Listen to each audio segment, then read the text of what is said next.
Gentlemen, there comes a time when silence speaks louder than rage, when your restraint is the final nail in the coffin of her guilt.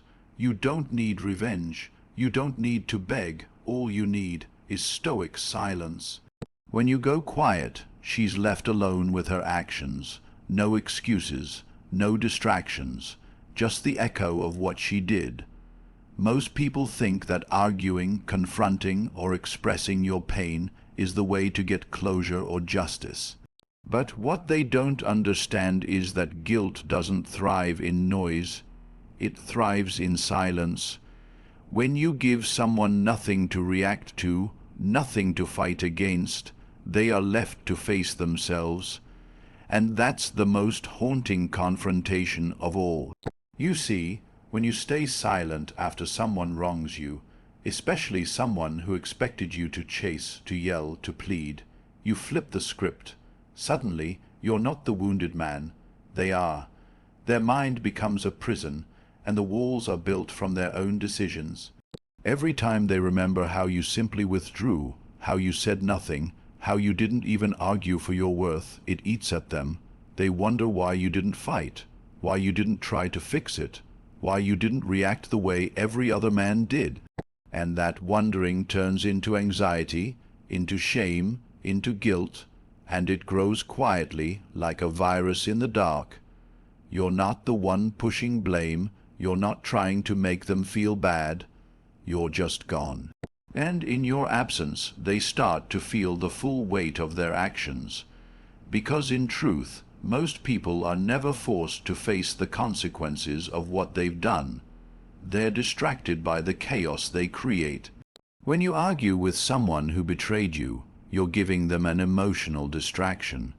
You're giving them a way to justify, a way to flip the story. But when you remove yourself completely, when your silence is total and deliberate, you deny them that outlet. Now they have to live with themselves. Now they have to stare in the mirror without the crutch of your anger. They begin to ask themselves questions. Why didn't he say anything? Why did he just walk away like I didn't matter? What does that say about me? And that's when guilt begins to crush them, because for the first time, it's not about what you did, it's about what they did. It's about their failure, their disrespect, their lack of awareness, and no one can escape that kind of truth forever. Some try. They distract themselves. They jump into new relationships. They post fake happiness online. But when the lights go off and they're alone, your silence echoes in their mind like a siren. It reminds them that they pushed away a man who had every reason to love them, to stay, to fight. And he didn't. He didn't because he saw through the illusion, because he respected himself enough to choose dignity over drama. And that silence, that's not weakness, that's power, power they didn't expect, power they can't control, and that's why it breaks them, not instantly, not all at once, but slowly in waves, in memories, in regrets, and it's all because you chose not to say a single word. Your presence was once her comfort, now your silence is her consequence. There is a brutal shift that happens when a man stops pouring his energy, his attention, his validation into a woman who once relied on it like oxygen. She got used to it. The check-ins, the concern, the way you showed up emotionally and physically. You were her emotional anchor, even if she never admitted it out loud. And when a man who once gave so freely suddenly withdraws without warning, without closure, without conflict, it creates a void so heavy it starts to suffocate her. She expected you to react. She expected the cycle. Disagreements, tension, then the make-up phase, where you'd come running back to restore peace. That's the pattern. That's what most men do. But when you don't do what she's mentally prepared for, it rattles her. You didn't chase. You didn't yell. You didn't even explain. You simply disappeared. That kind of silence is not just confusing. It's threatening, because it tells her one thing: you no longer need her to feel whole. Women can feel that shift instantly. The emotional current changes, and if she had any power in the dynamic before, emotional, sexual, psychological, that power collapses the moment you stop responding. Now she's not the one deciding when to connect, when to resolve things, or when to offer affection. Now she's on the outside looking in, wondering where the warmth went. She starts replaying moments in her head. Was it that last text she ignored? Was it the time she dismissed your feelings? Was it how she thought you'd always be there, no matter what? The uncertainty eats at her. You see, when you pull back, she doesn't get the script she's used to. She doesn't get the drama she can manipulate. She doesn't get the emotional explosion she can use to flip, blame, or play victim. Instead, she gets stillness, and that stillness is louder than any argument. It forces her to realize that something has changed on a deep level, that the emotional access she once had to you has been revoked. And here's the thing: she may not show it on the surface. She may pretend not to care. She might post selfies, go out more, look like she's moved on, but all of that is reaction. All of that is compensation, because inside she feels the cold space your absence has left behind. And it's not just about losing you, it's about losing control. She starts to reflect, often in silence, on how she treated you. She begins to notice the little ways she pushed you away, the ignored calls, the half-hearted responses, the lack of gratitude. And now those moments aren't just memories, they're regrets. Regrets that pile up quietly, triggered by your silence, because your silence is proof that you no longer need validation from her, that you've taken back your power. And that's terrifying to someone who built comfort in the idea that you would always be there, always ready to repair things, always willing to talk. Now, your absence is louder than anything you could have said. It fills the space with questions she can't answer. It challenges the image she had of herself, someone who could always get your attention, your affection, your forgiveness, but not anymore. Not when you vanish without a word, not when you retreat like a king who no longer wishes to entertain a court that disrespected him. And the beauty of it all is that you didn't have to explain yourself. You didn't have to make a dramatic exit. You simply stopped showing up where you weren't valued. That act alone shifts all the power. You no longer play by her rules. You've rewritten the story, not with force, but with complete emotional detachment. And in that detachment, you've given her the greatest punishment of all. Space to feel the loss, and the silence to understand it was her doing. She learns, not through your words, but through your absence. Not through blame, but through consequence. And that lesson stays with her longer than any argument ever could. Stop thinking strength is volume. Strength is self-control. The loudest man in the room is often the weakest. He yells because he feels unseen. He argues because he's desperate to prove something. But a man who knows his worth, a man who truly understands the power of restraint, he doesn't need to raise his voice to be heard. His silence says more than shouting ever could. And this kind of man, the Stoic man, doesn't seek validation by reacting. He doesn't need to tell her how wrong she was or how much she hurt him. He just detaches. Calmly, intentionally, completely, because his dignity isn't up for negotiation. And this is where most men fail. They equate being loud with being strong. They think expressing every emotion, every betrayal, every ounce of heartbreak is a form of power. But real power is when you feel every bit of that pain and you still don't let it control your behavior. A man who can disappear without a word, without an outburst, without even a passive-aggressive jab. That man is a force to be reckoned with. because it shows he's not ruled by ego. He's not trying to change someone else's mind. He's not chasing closure or clinging to hope. He's operating from a place of internal discipline, and discipline, not emotion, is what separates the average man from the exceptional one. You see, when a woman disrespects you, tests your boundaries, or plays games expecting a typical reaction, and instead you give her nothing, it unravels her. She doesn't know what to do with it. She expected fireworks, not silence.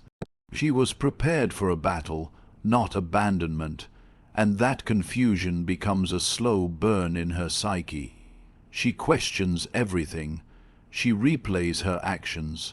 She feels something she didn't expect to feel, regret. Not because you tried to make her feel it, but because your quiet refusal to participate in her chaos revealed the truth. She was never in control. Control is the illusion most women maintain through emotional manipulation.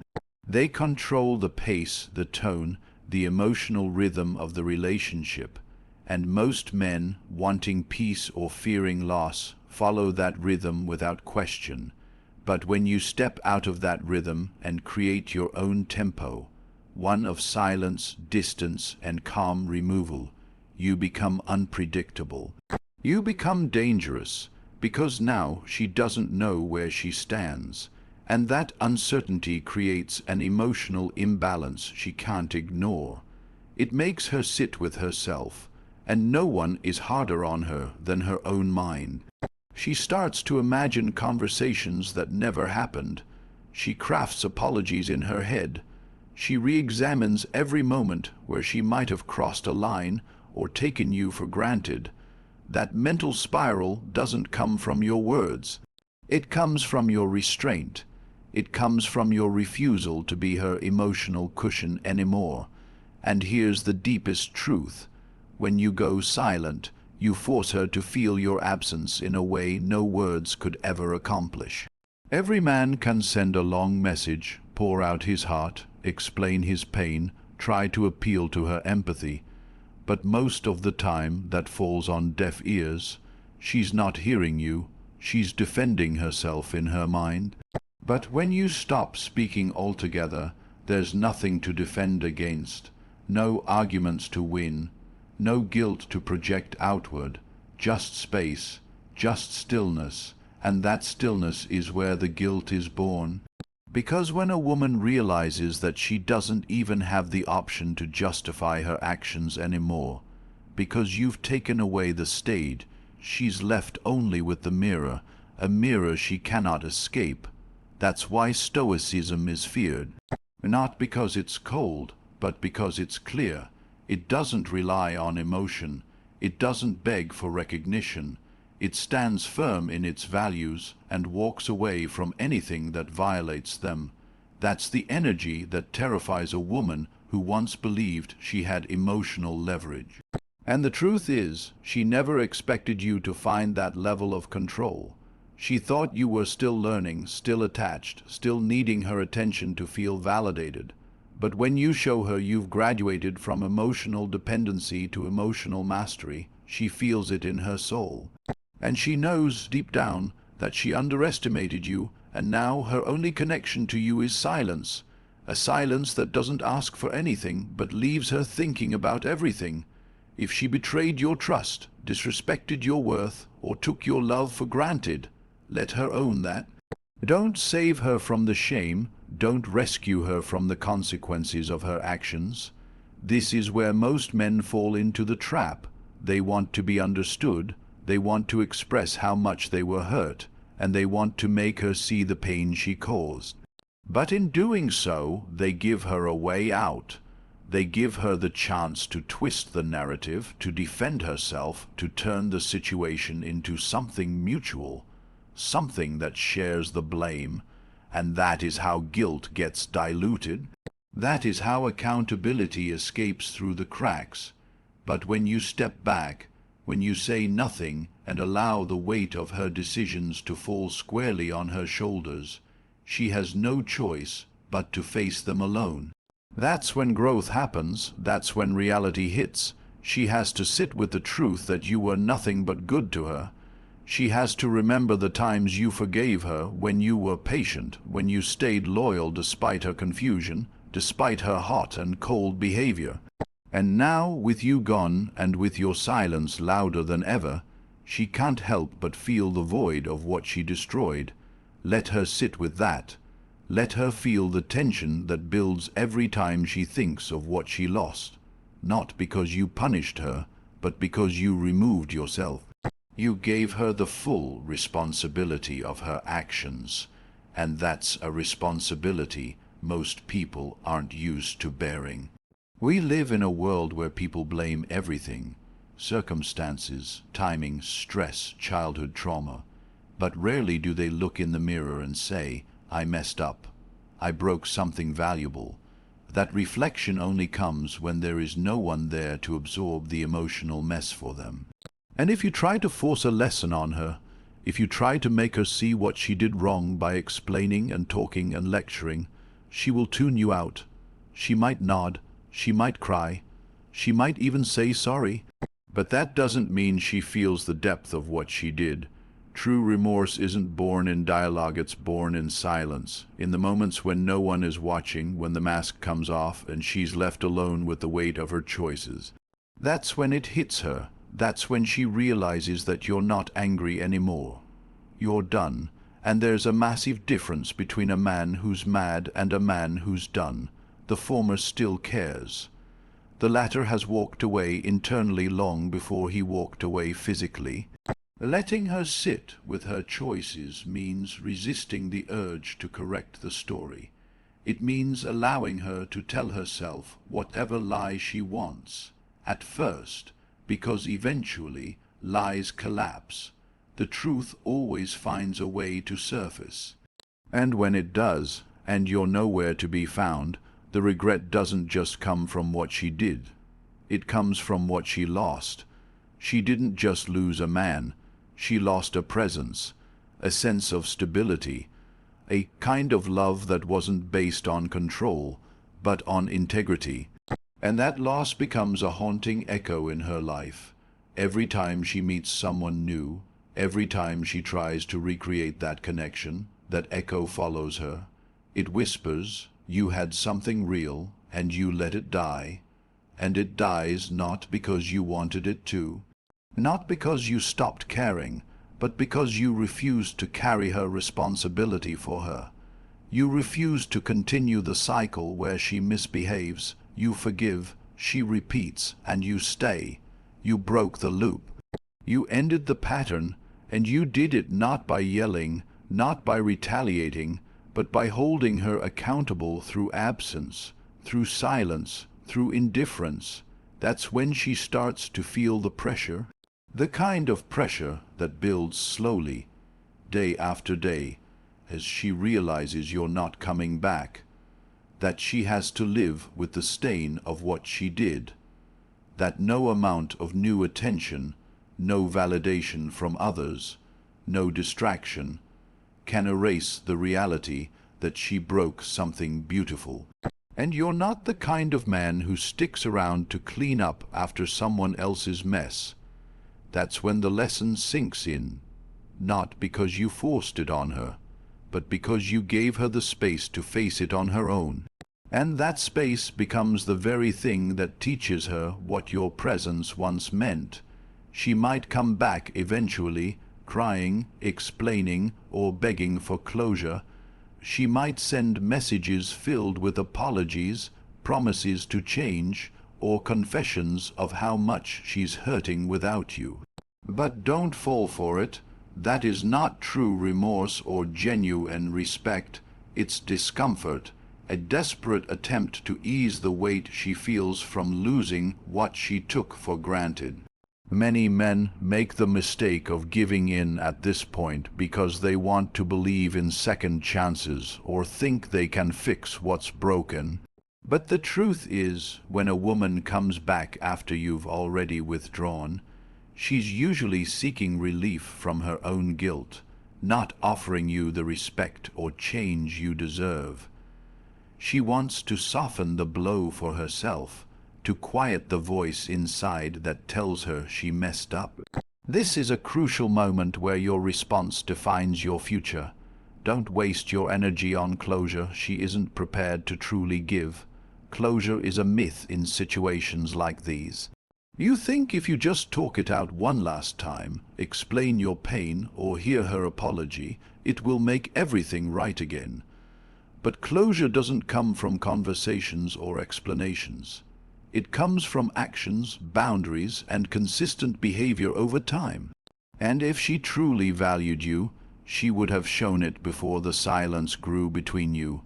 Now, closure is her responsibility, not yours.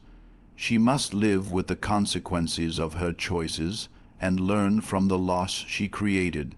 When she comes back for closure, she's often hoping to lighten her load, to get reassurance that you still care, to hear that she's forgiven. But giving her that only resets the cycle. It sends the message that no matter how much she hurts you, you'll always be there waiting, ready to accept her back. That is not strength, that is weakness. Your energy is sacred. It's not a resource to be drained by someone who doesn't appreciate it. You owe her no explanations, no comfort, and certainly no reopening of wounds. Protect your peace by refusing to engage in conversations designed to make you feel obligated or guilty. If she wants closure, let her find it in herself. Let her wrestle with her conscience. Let her face the emptiness she created. You don't need to provide answers she wasn't willing to seek while you were present. Instead, focus on your own healing, your own growth, and your own path forward. The man who is truly strong knows when to walk away and when to close the door without looking back. He doesn't get pulled into drama or false reconciliations. He preserves his dignity by guarding his time and energy, and he refuses to be a safety net for someone who repeatedly chose to hurt him. There is no obligation to give her closure because that closure is ultimately a gift you give yourself, not her. It's about reclaiming your peace of mind, refusing to relive pain, and creating boundaries that protect your future relationships from being tainted by past wounds. If you engage with her again in search of closure, you risk reopening wounds that were only starting to heal. You risk slipping back into old patterns where your feelings become secondary to her needs. You risk losing the hard-earned strength that silence and distance have already begun to build inside you. So, when she reaches out, stay firm. Let her words wash over you without pulling you back into the emotional battlefield. Let her beg, let her explain, let her try to soften the silence. But do not respond with anything other than quiet dignity.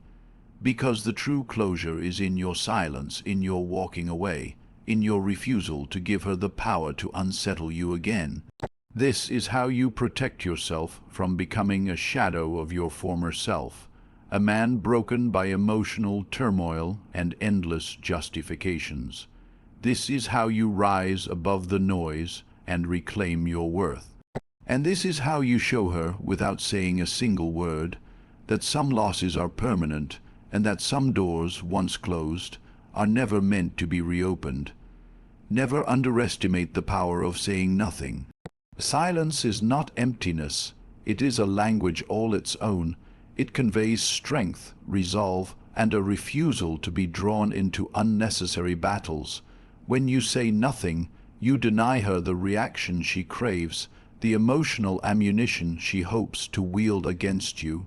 Words can be twisted, manipulated, misunderstood, or ignored altogether, but silence cuts through all that noise.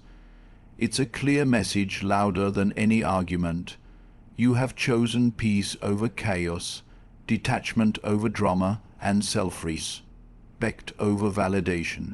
This silence becomes a fortress protecting your inner world from invasion, and it's in that fortress that you regain control over your emotions, your thoughts, and ultimately your life. By saying nothing, you force her to fill the void with her own thoughts and reflections. She becomes her own worst critic, replaying moments where she crossed lines, where she neglected your feelings, or where she took your presence for granted. She is left alone with the truth she tried to ignore when you were there to absorb the fallout. That truth can be brutal, and it builds inside her like a pressure cooker. The more she tries to justify her actions or find excuses, the heavier the guilt becomes. Your silence leaves no space for her to shift blame onto you, no opportunity for her to seek sympathy or manipulate the narrative. Instead, it holds a mirror to her behavior, a mirror she can't break or avoid, and that is a punishment far more effective than any words you could say. Silence also protects your dignity. It stops you from lowering yourself into endless explanations, justifications, or arguments that drain your energy and weaken your stance. It keeps you from being vulnerable in ways that invite more pain instead of healing. The temptation to respond, to defend yourself, or to confront her can be overwhelming, especially when emotions run high. But every word spoken in anger or hurt gives her another chance to pull you back into a toxic cycle. Saying nothing is a conscious choice to prioritize your mental and emotional well-being above the need to be understood or heard. It's a boundary that says you will not be dragged into games or drama. You hold the power by withholding your voice and choosing when, how, or if you want to engage at all. Moreover, silence cultivates mystery and respect. When you remove yourself from the predictable patterns of reaction and response, you become unpredictable. She no longer knows what to expect from you, and that uncertainty creates a psychological shift. Instead of chasing your attention or trying to manipulate your emotions, she is left wondering why you don't respond. That curiosity turns into anxiety. That anxiety turns into reflection. She begins to realize that you are not the same person she once took for granted. You have changed, and that change is rooted in your refusal to be anything less than you deserve. Your silence becomes a powerful declaration of self-worth, a refusal to settle for less than respect and loyalty. In a world where people talk to be heard rather than to communicate, silence can be revolutionary. It communicates clarity and finality without a single word. It forces the other person to confront their own conscience, to process their own guilt, and to face the consequences of their actions internally. You don't have to explain your boundaries or punishments because your silence enforces them perfectly. It's a demonstration of control and emotional maturity that few can match. When you say nothing, you are not weak or passive. You are strategic and strong. You understand that sometimes the loudest message is the one left unspoken, the space left intentionally blank, the presence felt through absence. So hold your silence as a shield and a weapon. Use it to protect your peace and to teach her the value of what she lost. Let her guilt build and crush her in the quiet spaces you leave behind, because silence is the ultimate response, one that commands respect, demands accountability, and preserves your power without uttering a single word. And in that silence, you don't just protect yourself. You transform the entire dynamic. You show her that true strength lies not in confrontation or noise, but in calm, unwavering self-respect. Let her guilt be the weight she carries alone, while you move forward, unshaken and free.